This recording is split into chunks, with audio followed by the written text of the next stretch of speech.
Hi, everybody, and welcome to the Thriving LDS Singles podcast. Today we have Kay and we have Kim, my co-host. Hi, Kim. Hello. And today we have Sariah back. We interviewed her about a month ago. Hi, Sariah. Hello. So good to be back. And we have her back. So for those of you who missed that episode, I'll just give you a little rundown of who Sariah is, and then we'll proceed. So Sariah grew up in Texas and attended BYU Idaho, BYU Jerusalem, and BYU. She served a mission in Brazil. She graduated from BYU with a degree in family and social services with a minor in fashion design, which is an interesting combination. Yes, it is. She's a certified mediator from the Center of Dispute Resolution in Santa Monica, California.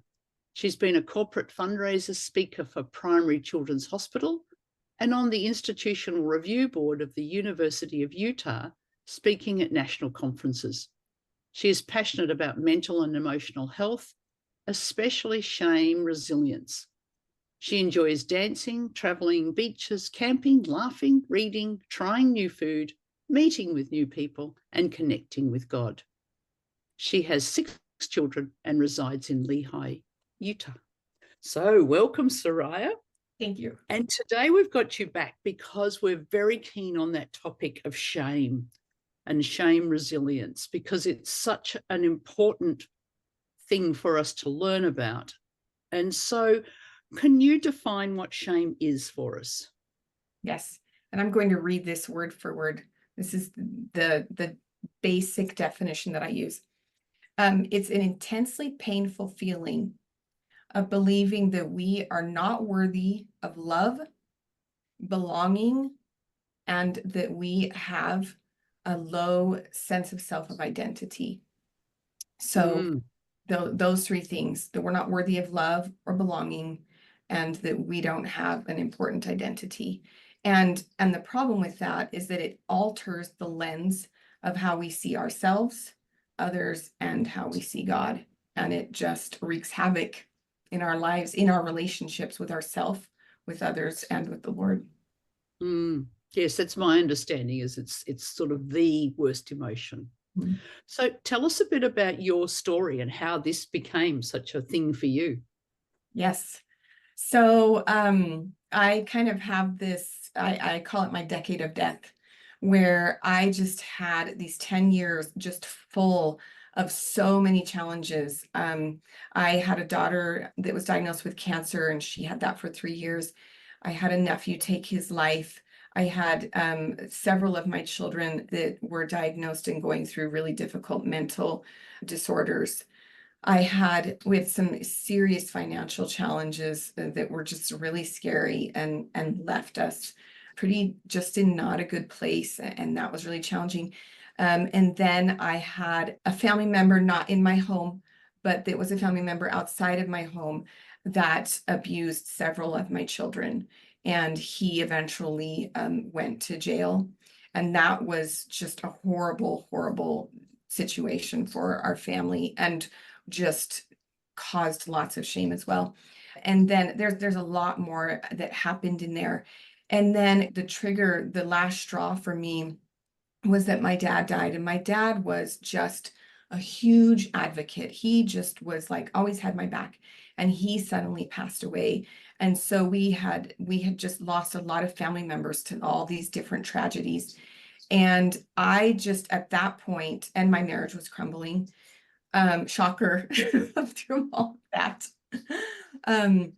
And I just, after my dad passed away, I just was so angry at God. I was so angry. I looked at everything and thought, I've lived righteously. All these things like happened to me, right? I didn't choose cancer. I didn't choose abuse of my children. I didn't choose mental disorders, all these things. And I just was so angry at God. And I just said, I'm done. Like, if this is what you're going to give me, I'm done. And I quit going to church. I had to make a mental choice. I'm done talking to you. I quit praying. I quit reading my scriptures. I quit going to the temple. I would refuse to listen to conference. And that lasted for 6 months, maybe more. And I had so much anger.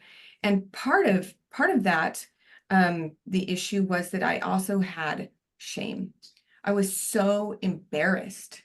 I couldn't go to church. I would sneak in and I would sit in the back of Sacrament or of Relief Society, and I just would pray, like, please, nobody talk to me.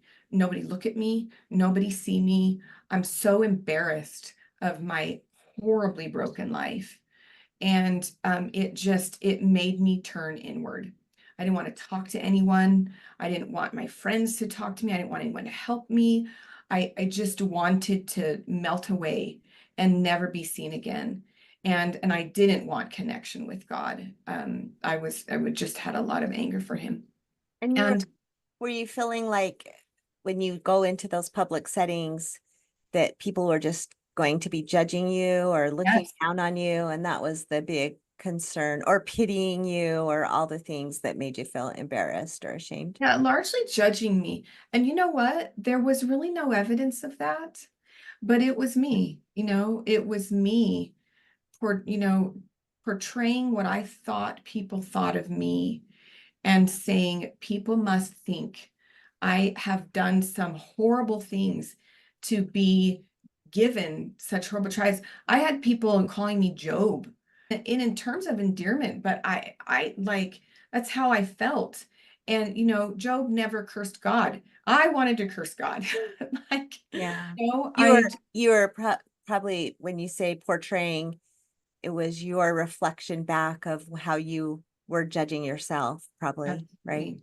Yes, and that's part of shame, right? Is what we judge others, how we judge ourselves. It's Mhm. impossible to not. If we are judging ourselves or if we are judging others, they go hand in hand. They coexist.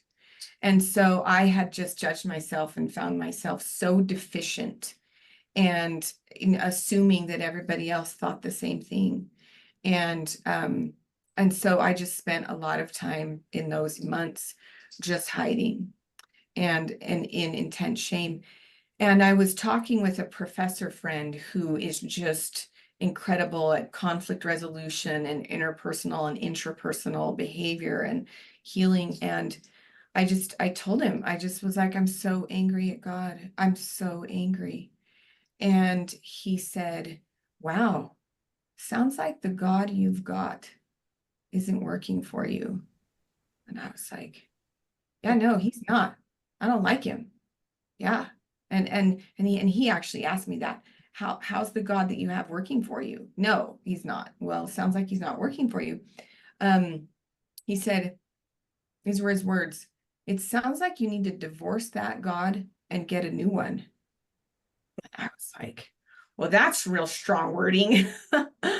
Wow. Okay. Um, and that was kind of it. And that left me pondering that for quite a while. Divorce the God I believe in and find a new one. And that was kind of a turning point when I started to open my heart up to change. And I found this book called Tattoos on the Heart: The Power of Boundless Compassion by Reverend Doyle. And I just had this intense desire to read it. And I read it, and it was just full of scriptures. He's a Catholic reverend, and so he largely spoke out of the New Testament. But what he showed was the boundless compassion of Christ for all of us, for people that he specifically works with, gang members and incarcerated youth. And he just preaches the boundless compassion of Christ, no matter what we've done, no matter what's happened to us, no matter where we've been and what paths we've been on. The true nature of Christ is boundless compassion. And it just changed me. It completely just, and I started studying the true nature of God. I just started devouring it in all of the scriptures, in the Book of Mormon, in the Doctrine and Covenants, the Pearl of Great Price, the Bible. And it was like this mindset shifted. and the scriptures that I used to see as this like damning, angry God became this God of just love and mercy and care and no disappointment. That was a huge thing for me I had this aha moment where I realized disappointment is shame. And I don't think God is capable of being disappointed in his children because he has Christ who atones for his children's sins. And he doesn't have to be disappointed. He can love completely and wholly and endlessly. And it changed me. It changed my trajectory and changed my life. And I came back to God with just such a love and reverence and a desire to fight shame with everything that I have. And it's been a journey. Well, that's so good, because we can now benefit from your 10 years of terribleness. Yeah, yeah. You get to share it with all of us. So even though it was hard, it will impact a lot Because of other many of people's us lives have, positively. yeah, because many of us have that story of like things where it went so bad that we quit or got angry at God or moved away or just so ashamed that we can't go. So you were telling us before about reading the story of Adam and Eve and Yes. realizing that they've had their story is the same. Yes, that was something that really, as I just started looking for evidence of shame in the scriptures, specifically in the scriptures, even in the temple, I just was amazed at what I started finding. And so in Moses' story of the creation of Moses and Genesis are, very identical. But one of the things that stuck out to me was in Moses 3. So I'm just going to use Moses. Moses 3, 25. And we're all pretty familiar with the creation story, but that verse says, and they were both naked, the man and his wife, and were not ashamed. And there's the word shame. They were not ashamed. They had no clothes on. Like they know, okay, if you had no clothes on, would you be embarrassed? Yeah. It's pretty close to how she met her husband and married him. So Different story. For another day. Oh yeah, on the He was beach. in a bathing suit when she first met him. A bathing suit. Yeah, that's pretty close. But yeah, I wasn't ashamed at that stage. I had a nice. But what? Yes, but none of us like to be naked in front of other people anymore. No, because it's so vulnerable. I mean, first of all, it's not appropriate, right? But there's this vulnerability aspect, like we feel exposed, right? All of us is exposed. They did not feel that way. Why? Well, they didn't have the knowledge that was a thing, but it wasn't a thing for them. It was perfectly acceptable for them, to be that vulnerable and exposed. And so then, of course, we know that they both partake of the fruit. And then we kind of have this story where Satan shows up, right? He tempts them. Eve eats the fruit, and then Adam takes of the fruit. And then it says in Moses 4:13, and the eyes of them both were opened, and they knew that they had been naked, and they sewed fig leaves together and made themselves aprons. So we're just going to take a tiny bit of modern day revelation from the temple and just add a little bit to that. We know that Satan was the one that actually pointed that out to them from modern day revelation. And there's a lot more that we can go into there. And I encourage anyone when you go to the temple to just really focus on what happens when Eve recognizes Satan, and that is her having the gift of knowledge.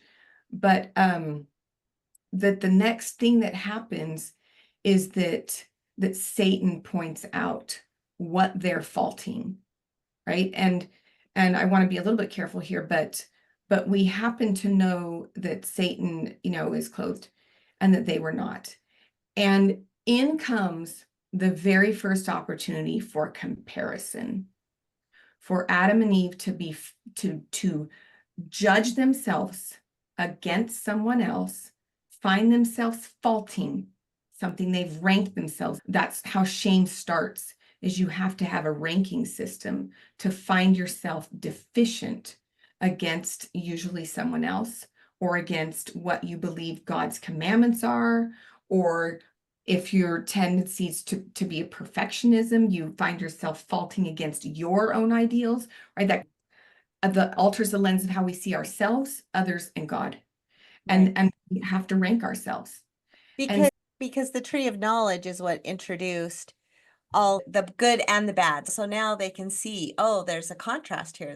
Before that, they had no concept of any of that. And so to not be clothed had no meaning at all to them. It was just natural and the way things were, and what they wouldn't even be able to understand until they had eaten of the fruit and actually introduced the ability to see the contrasts. Yes, the contrast, and to find themselves faulting. And Satan, and as we know, is the one that tells them to hide, right? To hide.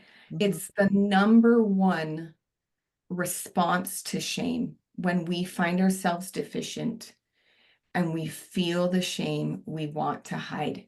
It's how we deal with it, is we hide. And that's what they did.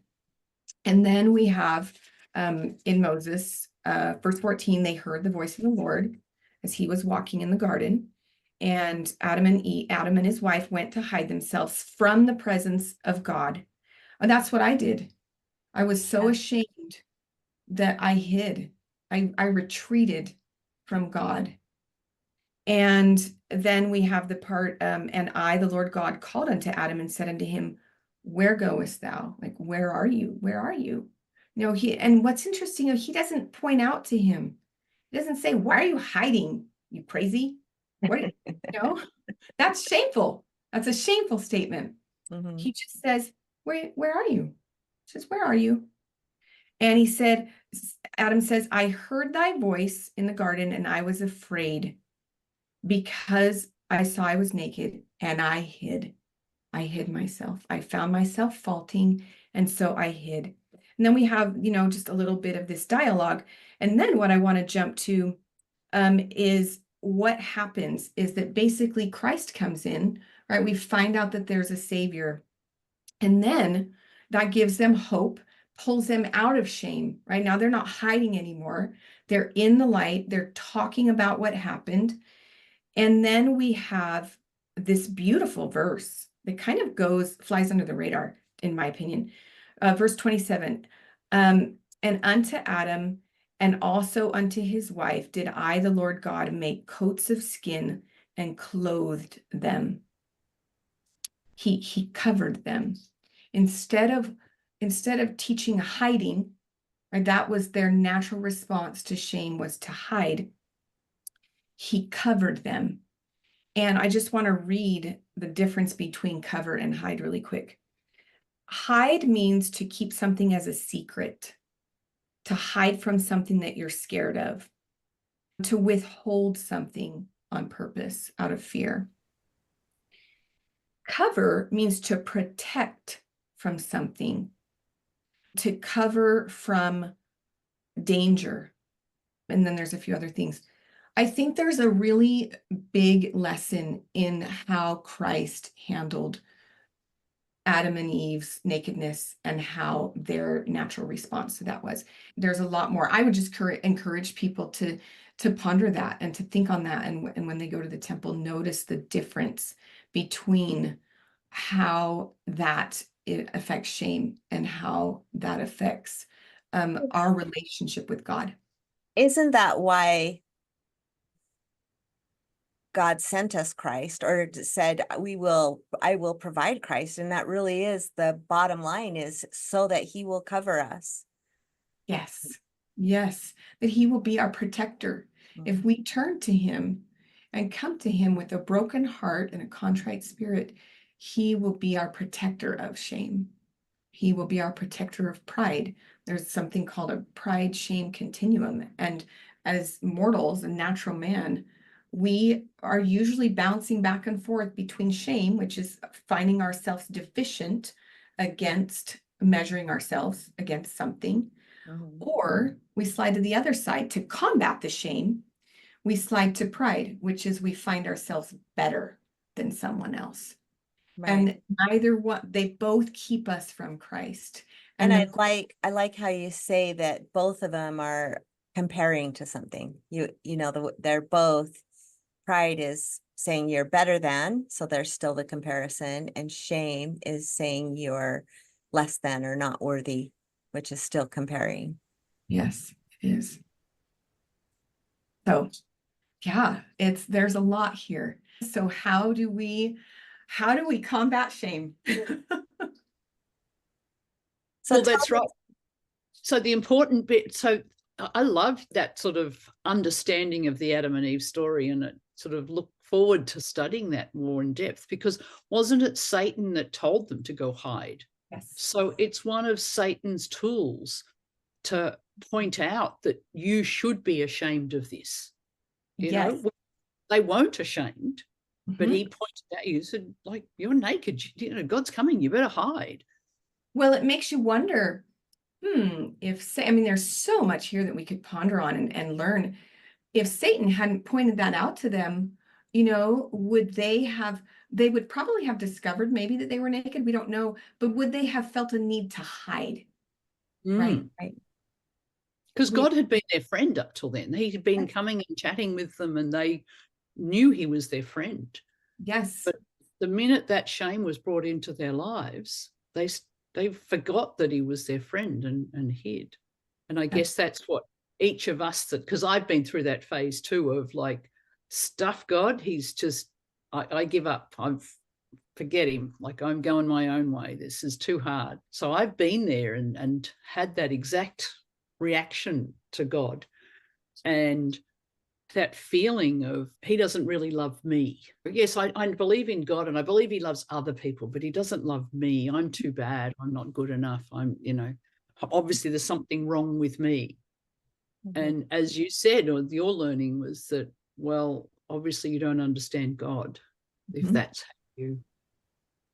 how you Studying the true nature of God, I am such a proponent for that. Our Heavenly Father, once we know his true nature, we know that he's not disappointed in us. He can't be. It's impossible for him to feel ashamed of us. It's impossible. And that is such a beautiful, such a freeing thing to come into that belief and understanding, because it makes him a safe God. It makes him a God that we can come to.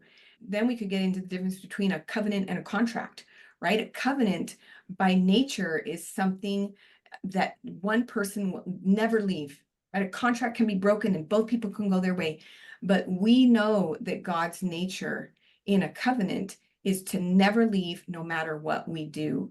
No matter what we do. It's part of fighting the shame. It's part of his true nature, which hopefully gives us, once we have that knowledge, gives us the belief and the confidence in him to go to him instead of hiding from him, to go to him and trust him.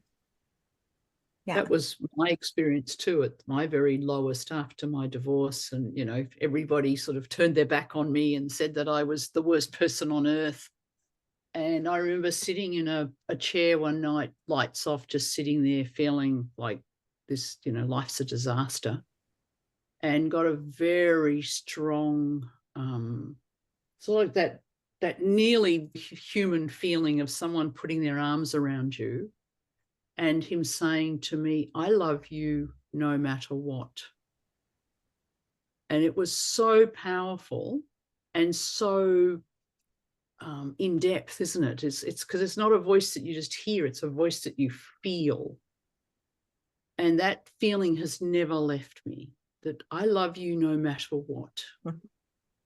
And it was, I can't say my life turned dramatically that day, but it stayed with me, and that knowing that God was a complete, you know, up until then, my understanding of church had been, here's the rules and tick the boxes and do the right thing. And I had missed that bit about, you know, about God. You know, somehow we miss that, don't we? We don't. Yes. Yeah. Well, because that's what Satan wants us to do, right? Satan is the king of shame for sure, and he leverages it so he can make us feel worse and worse and worse about ourselves, going into a downward spiral for sure. Yes. Yes. So how do we become shame resilient? Well, and that's a great question. And I wanted to just really quick, Kay, I wanted to talk to your comment about being divorced. I think we're talking to singles, right? Whether they've been divorced, widowed, or single their whole lives. It's such an easy place to feel shame because somehow, right, our lives are not how we thought they would be. They're just not, no matter what, right? If you're single at this age, you're not where you thought your life would No, be. it wasn't what you wanted or planned for sure. And it's almost impossible to get to this point and be single and not have gone through some serious trauma, loss, grief, and shame. You know, even if you've never been married, there is intense shame from never having been married. I felt so much shame from being divorced. Oh my goodness. That was an intense part of my experience too. And so, okay, I just want to give reverence and you know, bring that to light, that it is absolutely something that singles, especially LDS singles, and also because of our culture, right? And how we believe in eternal families and marriage and going to the temple and the everlasting covenant, everything, it can really, it can get you. Yes, to break that temple marriage was just, I reckon I probably should have got divorced 5 years earlier, but it was just that sort of like, nope, you've got to stick to it. You've got to keep doing it. You've got to keep trying. You've got to, you know, and it was just like, and eventually, you know, it just crumbled. It was a disaster in the end. You know, if the decision had been made 5 years earlier, it wouldn't have actually been quite as the disaster that it was. And yeah, the shame of and the people did judge you. And well, for me, I was judged and was treated badly. And it is there of like, what did you do wrong? Yeah. You know? Right. And that's that element of someone else coming into your life and pointing out your failures, your faults, what's wrong with you, you know. But I have a friend that's never been married, and she talks to me a few times about, you know, maybe I should have taken that offer. You know, I was dating this guy and he was quite nice, but I didn't think he was right, so I turned it down. And then I had this offer, and then I said these things wrong, and then I did that. And the number of times, it's interesting because the stuff you're saying, because I'm saying to her, that's not God. If you're thinking that you've messed it up and you've blown it and God doesn't love you anymore because he gave you the guy and you turned it down, I said, that's not how God works. Yeah. Yeah, she's feeling like, oh, I've messed the plan up. I should have accepted an offer way back then. And it's like, no, I don't understand how this works, but you haven't messed up the plan. Those you know, are she's definitely very faithful, very capable, very intelligent person, but feeling like she's disappointed God. And those are two really common things that you've talked about. One is thinking that you did do something to make God upset with you. And the second, when you mentioned Sariah, was I was doing everything right and it went wrong. And so I must not be worthy. There must be something intrinsically wrong with me. That's not an okay feeling either. That's not of God at all. That's definitely Satan talking to us. So, but those are very common takeaways, both of those, in terms of being single in this age and the wounds and things that we've all gone through. Yes. Don't you tell the story of Job does that, doesn't it? His friends come to him and say, well, you must have done something wrong. Like, whoa, look at your life. It's a disaster. You Yeah. must have done something wrong. And he was stronger, better than I was, because he was able More, to. he was shame resilient, but see, look at that. You just It's a good compared yourself. example. You just compared yourself and found yourself faulting. It's what we do, right? We just do it. And that doesn't make us bad. It just makes us human. Just And makes us. that is learning shame resilience. Thank you, Sariah. We're very happy to have had you on again to be talking about this really important topic. We'll see you again. Thank you. Yeah. Thank you. Thank Bye. you. See you.